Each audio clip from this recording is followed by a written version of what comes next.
Leafs Nation, hope you are ready for some Saturday night hockey, because after what felt like a years-long road trip, the Toronto Maple Leafs are back at Scotiabank Arena getting ready to face off against the Edmonton Oilers. I can't think of a better Saturday night matchup than that, Becky. Hello everyone, welcome to Live from Morning Skate, brought to you by FanDuel. Once again, we're back in front of your screens, Jacqueline, Doorey, and Becky Kellar. I missed you, Becky. It seems like it's been forever, this road trip. It's so nice to be back in Scotiabank Arena. Lots of people here watching Morning Skate. I think all of Leaf Nation is pretty excited to have the team back. We missed you guys too. It's going to be a great matchup tonight. Lots to talk about because so much happened since the last time we've had a show. But before we get to that, we do need to mention tonight at Scotiabank Arena is the Toronto Maple Leafs Women's Celebration Game. We are going to have some fun celebrating the women of Leafs Nation and, of course, of our entire community. The leaders, the contributions, everything they do. There's going to be some art installations and much, much more. So it's going to be a super fun game tonight. I'm really looking forward to it. Becky, I mean, of course we all have women in our lives we looked up to, but you know, you were an Olympian, a world champion. Who spoke to you when you were growing up?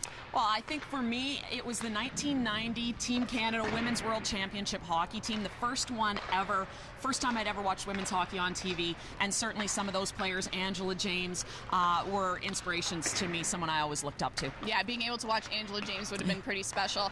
You know, for me, I gotta say, Hayley Wickenheiser, who transcends hockey really, was a woman for me that kind of really made an impression, especially when she played in Finland on a men's team, and not only played on a men's team but excelled. She scored, made history doing that, and I think that's a message that speaks to people and to young women and to grown women alike, no matter what the challenge is in life or whatever your job is in life. And of course a doctor now, Dr. Wick, so she's doing it all. It's almost unfair, but that's for another day.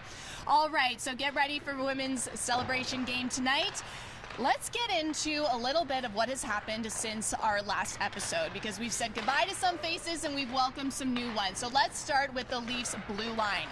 We have acquired Jake McCabe. We've also acquired Erik Gustafsson and Luke Schenn, which is a bit of a homecoming. We all remember him back in 2008 being Toronto's first-round pick and spending his first 4 years of his career here with the Maple Leafs. So, Becky, can you talk a little bit about these new players and how they changed the identity of Toronto's blue line? Well, let's start with Luke Schenn and just the fact that how many people went back into the recesses of their closet, dusted off the old Luke Schenn jersey, and are able to wear it again. I love that story in the homecoming for Luke Schenn. But you look at a guy like Schenn and McCabe, they add some grit, they add some physicality to the blue line, and you know, a guy like McCabe who will probably slot into your top four, who maybe is a replacement for a guy like Jake Muzzin, who the Leafs have been missing all year. Luke Schenn, who in his first game back threw 2 big hits, so stuff that you can expect from them. You know they're going to add that part of the game. Gustafsson, who's put up some really good points this season, including a hat-trick when he played Toronto back in December, so you know he's a guy that can get on the sheet, someone that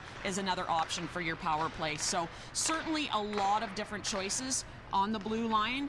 You can see that with them going 11 forward, 7D right now. They're trying to figure out where everyone fits, give all these new guys an opportunity. Yeah, and Luke Schenn on baby watch still. Yes. So, but like you said, we will continue to see more experimentation there, and it'll be interesting to see.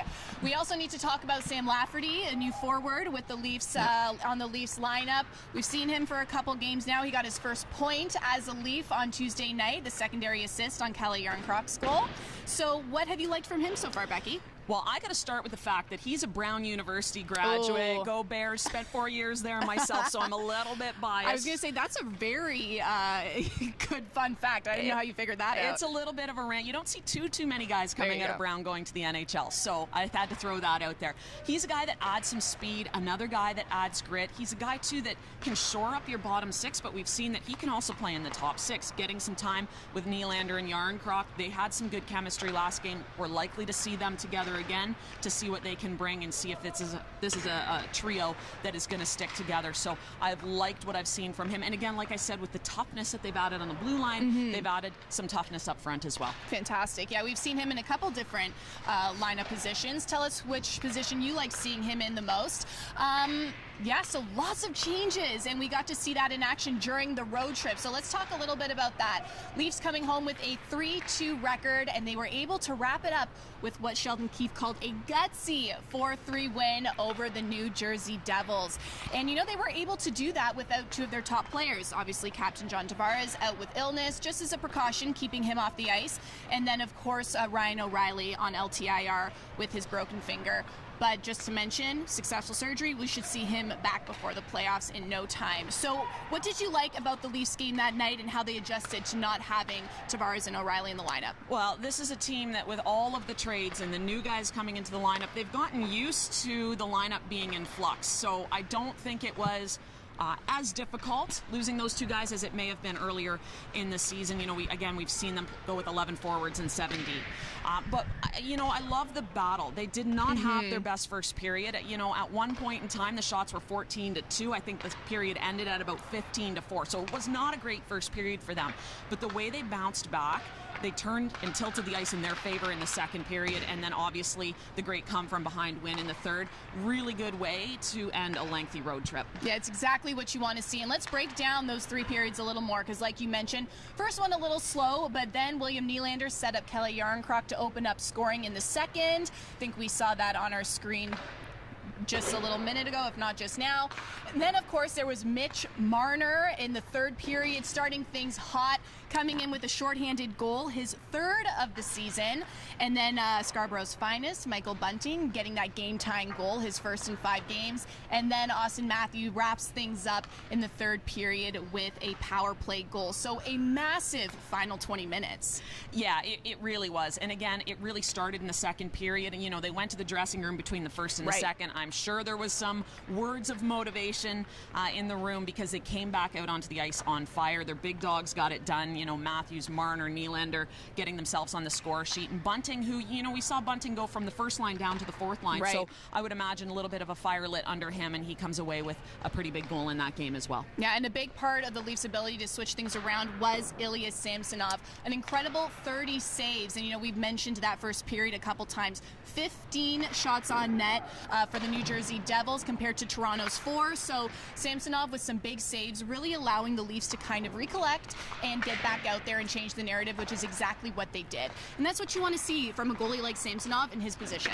Yeah, absolutely. You got a goaltender that comes up big when he's needed. The Leafs didn't have their best first period. He holds them in the game, gives them an opportunity to come back in the second, have a better period, and ultimately to get the come-from-behind win. And, he's been solid for this team all season. That was a big game for him. Yeah, 23-8-2 record for Ilya Samsonov. Fantastic job from him on Tuesday night's game versus the Devils.